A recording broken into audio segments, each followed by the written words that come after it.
Dewan Perwakilan Rakyat Aceh meminta pihak Lembaga Internasional Penanganan Pengungsi UNHCR untuk segera mengusut dan menyelidiki penyelundupan wanita Rohingya di BLK Kandang Gampong Menasahme, Kecamatan Muara II, Kota Lok Semawe. Berikut informasi selengkapnya.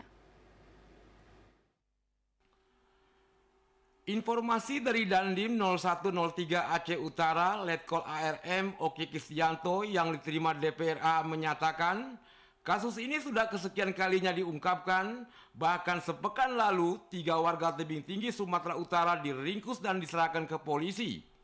Mereka menyatakan mengamankan lagi 4 pelaku penyelundupan Rohingya asal Sumatera Utara dan Aceh Tamiang. Menurut anggota Dewan, diduga telah terjadi human trafficking atau perdagangan manusia dan ada sindikat tertentu yang menyelundupkan perempuan dan anak-anak. Indikasi perdagangan orang hingga saat ini belum diusut tuntas, sementara upaya penyelundupan wanita Rohingya dari kamp BLK Kandang Lok Semawe terus terjadi.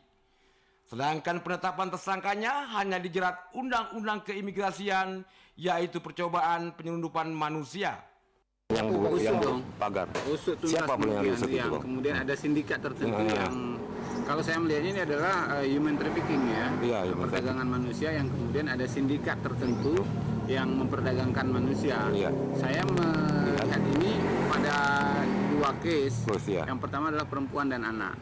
Dan ini laku laris. Kemudian begitu untuk kalau saya sepakat juga kalau kemudian bagi orang yang terdampar kan tidak memahami medan topografi kemana dia akan melakukan akses transportasi darat dan tujuan sebagaimana daerah yang baru mereka darati begitu. Ini menjadi penting. Nah, sebagai manusia perahu ini kan menjadi bencana kemanusiaan internasional ya. Diharapkan kepada UNHCR untuk menaruh perhatian yang serius seberapa lama Rohingya ditampung di sini serta mengidentifikasi penangkapan terduga penyelundup Rohingya. Tim Liputan TVRI melaporkan.